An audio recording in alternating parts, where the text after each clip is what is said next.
السلام علیکم ورحمۃ اللہ وبرکاتہ۔ اعوذ باللہ السمیع العلیم من الشیطان الرجیم من ہمزہ ونفخہ ونفثہ۔ بسم اللہ الرحمن الرحیم۔ قال فعلتها اذا وانا من الضالین ففررت منکم لما خفتکم فوهب لي ربی حکما وجعلنی من المرسلین وَتِلْكَ نِعْمَةٌ تَمُنُّهَا عَلَيَّ أَنْ عَبَّدْتَ بَنِي إِسْرَائِيلَ۔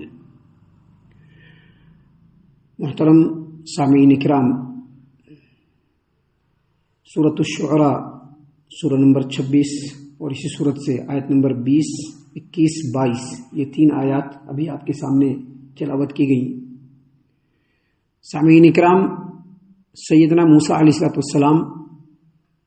اور فرعون کا جو واقعہ ہے وہ یہاں پر کنٹینیو ہے۔ ان آیتوں میں بھی اسی واقعے کی ایک کڑی اور ایک حصہ بیان کیا گیا ہے جو ابھی آپ کے سامنے کنٹینیو چل رہا ہے۔ اور جیسا کہ ہم نے بتلایا تھا کہ اس سورۃ الشعراء کے اندر اللہ تبارک و تعالیٰ نے 7 ایسے قوموں کا ذکر فرمایا ہے جن قوموں نے اپنے نبیوں کے حکم کو، ان کی دعوت کو، نبیوں کے تھرو جو اللہ کا پیغام ان تک پہنچ رہا تھا اس کو ان لوگوں نے جھٹلایا، نبی کی تکذیب کی، تو اس کے بدلے میں اللہ تبارک و تعالیٰ نے ان قوموں کو اس سوئے ہستی سے مٹا دیا۔ ان باتوں کو بیان کرنے کا جو مقصد ہے وہ یہ کہ یہ ساری تقریر مکے کے اندر ہو رہی ہے، اور مکہ والے جو مشرکین وہ نبی کریم صلی اللہ علیہ وسلم کی رسالت، آپ صلی اللہ علیہ وسلم کی دعوت اور آپ صلی اللہ علیہ وسلم جو احکام اللہ کے ان تک بھیج رہے تھے، پہنچا رہے تھے، ان کو وہ لوگ کنٹینیو رد کر رہے تھے، جھٹلا رہے تھے۔ تو ان واقعات کے ذریعے سے ان کو یہ بتلانا مقصود ہے کہ اگر تم لوگ بھی نہیں سدھرے تو جس طرح سے ان لوگوں کا نام و نشان مٹا ہے ویسے تم لوگوں کا بھی نام و نشان مٹ جائے گا۔ اور اب اسی ضمن میں یہ بھی سمجھ لیجئے کہ مکہ والوں کا بھی نام و نشان مٹ گیا، جو مکہ کے جو مشرکین تھے جنہوں نے نبی کریم صلی اللہ علیہ وسلم کو جھٹلایا، ان کا نام و نشان مٹ گیا۔ اور ان واقعات کے اندر انسانوں کو اور مسلمانوں کو یہ بھی نصیحت دی جا رہی ہے کہ اگر تم لوگ اس دنیا کے اندر باقی رہنا چاہتے ہو تو اسی اللہ کے احکام کو تم کو ماننا پڑے گا اور نبی کی نبوت کو ماننا پڑے گا، اس کے مطابق زندگی گزارنا پڑے گا۔ اگر سمجھو گے تو مسلمانوں تبھی بچو گے، اور اگر نہیں سمجھو گے تو جس طرح سے لوگوں کا نام و نشان مٹا ہے تم لوگوں کا بھی نام و نشان مٹ جائے گا۔ ہم نے ایک بار اپنے ایک درس میں بتلایا تھا کہ جو ابھی اسپین ہے، کسی زمانے میں وہ اندلس تھا، آج نام اندلس معلوم بھی نہیں لوگوں کو، لیکن کسی زمانے میں اس کا نام اندلس تھا۔ 800 برس تک مسلمانوں کی حکمرانی وہاں پر رہی ہے، اور ابھی دنیا میں جتنے بھی علوم و فنون بکھرے پڑے ہیں سب اسی اسپین یعنی اندلس سے مسلمانوں کے تھرو آیا ہے، لیکن آج اندلس کا نام و نشان نہیں ہے، اور وہاں پر حکمرانی کرنے والے اور بسنے والے مسلمانوں کا بھی نام و نشان نہیں ہے۔ حتیٰ کہ انہوں نے جو علم دنیا تک پہنچایا وہ علم انہی کا ہے، یہ بھی لوگوں کو معلوم نہیں ہے۔ تو جو قوم اللہ تبارک و تعالیٰ کے پیغام سے منہ موڑے اور اللہ تبارک و تعالیٰ کے پیغام سے منہ موڑ کر کے دنیا کی زندگی کو اسٹیبلش کرنے کی کوشش کرے گا تو اللہ تبارک و تعالیٰ اس کو کبھی بھی اس دنیا میں بسنے نہیں دے گا۔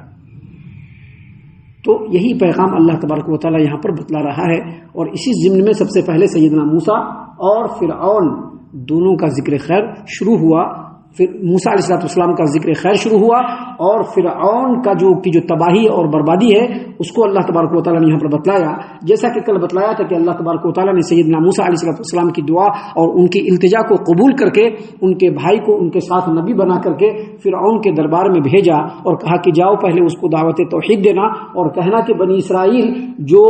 موسیٰ علیہ السلام کی قوم ہے جن کے اوپر یہ لوگ سالہ سال سے مظالم ڈھا رہے ہیں، اس قوم کو وہاں سے کہو کہ آزاد کرنے کے لیے اور موسیٰ کے ساتھ بھیجنے کے لیے بولنا۔ جب سیدنا موسیٰ علیہ السلام گئے اور کہا کہ میں رب العالمین کا رسول ہوں، اور ساتھ ہی ساتھ کہا کہ جو بنی اسرائیل ہے جس کو تم لوگ سالہ سال سے قیدی بنا کر کے، غلام بنا کر کے ان کے اوپر ظلم و ستم ڈھا رہے، اس کو چھوڑو، اللہ کا حکم ہے، میرے ساتھ اس کو روانہ کرو۔ جب یہ بات موسیٰ علیہ السلام نے فرعون کے سامنے کہی تو فرعون نے سب سے پہلے یہی جواب دیا کہ تم وہی موسیٰ ہو جس کی پرورش ہمارے گھرانے میں ہوئی ہے، تمہاری پوری پرورش ہمارے یہاں ہوئی ہے،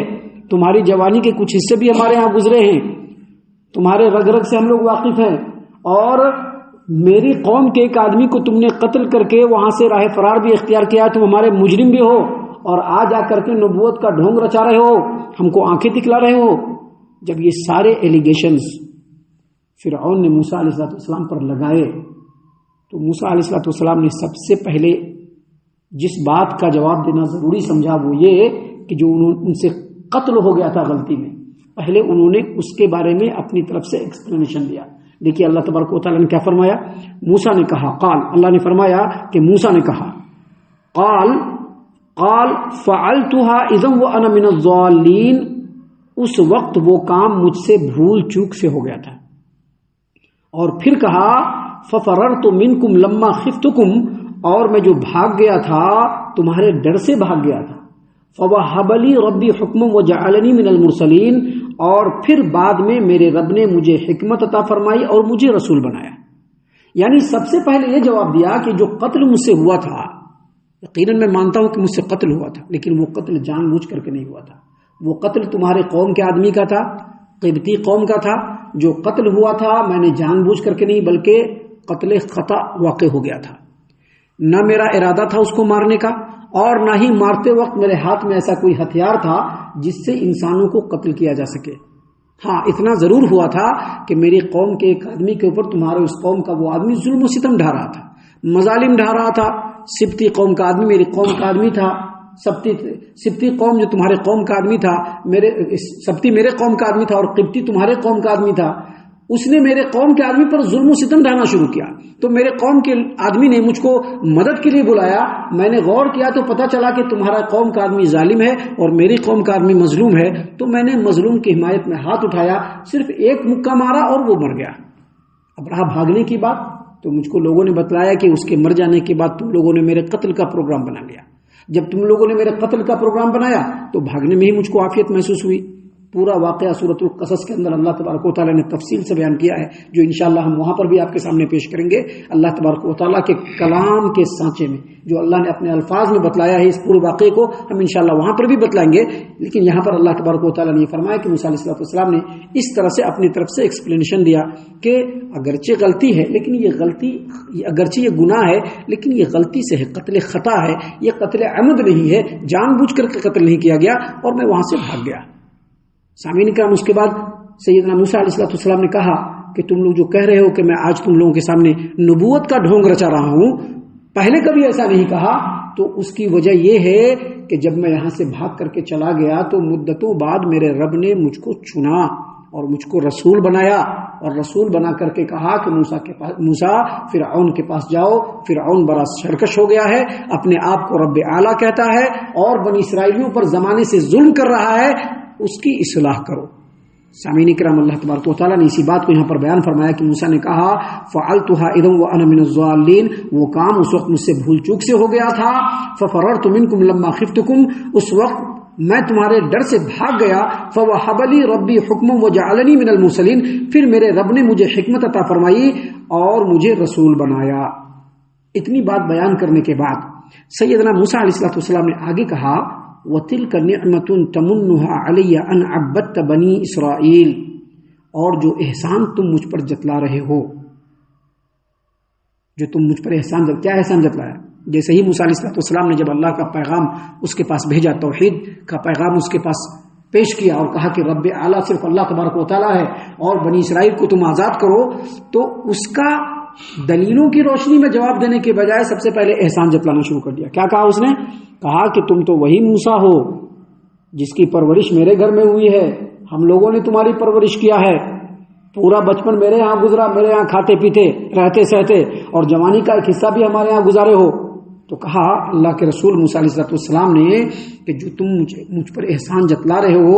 وَتِلْكَ نِعْمَةٌ تَمُنُّهَا عَلَيَّ أَنْ عَبَّدْتَ بَنِي اسرائیل، اور جو احسان تم مجھ پر جتلا رہے ہو اس کی وجہ تو یہی ہے کہ تم نے بنی اسرائیل کو غلام بنا رکھا تھا۔ مطلب کیا؟ مطلب یہ کہ تم جو احسان جتلا رہے ہو کہ میری پرورش تمہارے گھر میں ہوئی اور تم لوگوں نے اپنی چھتر چھایا میں کھلا پلا کر کے مجھ کو پالا بڑا کیا، نوجوان کیا، تو اس کی وجہ بھی تم ہی لوگ ہو۔ وجہ کیا ہے کہ تم لوگوں نے بنی اسرائیل کے اوپر اسی وقت ظلم کرنا شروع کر دیا تھا۔ تم نے یہ حکم دے دیا تھا کہ بنی اسرائیل کے اندر جتنے بھی لڑکے ہو، جتنے بھی میل پیدا ہو، جتنے بھی جو ہے مذکر لڑکا پیدا ہو، اس کو قتل کر دینا ہے۔ تم لوگوں نے یہ احکام جاری کر دیا تھا، یہ حکم جاری کر دیا تھا، اور سارے بنی اسرائیل کے لڑکوں کو پکڑ پکڑ کر کے تم قتل کر رہے تھے۔ اسی وجہ سے میری ماں نے ڈر سے جیسے ہی میری پیدائش ہوئی تو مجھ کو تابوت میں ڈال کر کے سمندر میں ڈال دیا، اور اللہ کے حکم سے سمندر جو ہے اس تابوت کو لے کر کے تمہارے گھر کے پاس لے آیا، اور اللہ کے حکم سے تمہارے گھر میں میری پرورش ہوئی۔ اگر تم یہ سارا کھڑاک پھیلائے نہ ہوتے اور بنی اسرائیلیوں پر ظلم کر رہے نہ ہوتے تو میرے ماں باپ مجھ کو پال لیتے تھے، لیکن تم نے ہی سارا کھیل کھیلا جس کی وجہ سے یہ ساری چیز ہوئی۔ مجھ کو میری پرورش کی، اور اس احسان کی آڑ میں تم سالہ سال کے مظالم کو بالکل رد نہیں کر سکتے۔ تم ایک زمانے سے بنی اسرائیلیوں پر ظلم کر رہے ہو، اب وقت آ گیا ہے، سب سے پہلے تم کو اللہ تبارک و تعالیٰ کی توحید کا اقرار کرنا پڑے گا، اور پھر اس کے بعد بنی اسرائیلیوں کو آزاد کرنا پڑے گا۔ یہ ساری باتیں سیدنا موسیٰ علیہ السلام نے یہاں پر فرعون کے سامنے کہی۔ آگے فرعون نے کیا جواب دیا اس کو انشاءاللہ کل کے درس میں ہم آپ کے سامنے بیان کریں گے۔ ہم اللہ سے دعا کرتے ہیں کہ اللہ تعالی ہم تمام کو ان تمام باتوں کے اوپر خوب غور و فکر اور تدبر کرنے کے ساتھ ساتھ اللہ تعالی ہم تمام کو اللہ اور اس کے رسول صلی اللہ علیہ وسلم کی اطاعت و فرما برداری کرنے کی توفیق عطا فرمائے، آمین۔ اللہ تعالی ہم تمام کو صحیح معنوں میں پکا سچا مومن مسلمان بنائے، اللہ اور اس کے رسول صلی اللہ علیہ وسلم کا مطیع و فرما بردار بنائے، صحابہ کرام رضی اللہ عنہم کے اسوہ حسنہ پر چلنے کی توفیق عطا فرمائے، جنت الفردوس میں جگہ عطا فرمائے۔ اے اللہ ہم تمام کو جہنم سے پناہ دے، اے رب العالمین ہم تمام کو جہنم سے پناہ دے، اے مالک الملک ہم تمام کو جہنم سے پناہ دے، آمین یا رب العالمین۔ وما علینا الا البلاغ المبین۔ تبارك الذي نزل الفرقان على عبده ليكون للعالمين نذيرا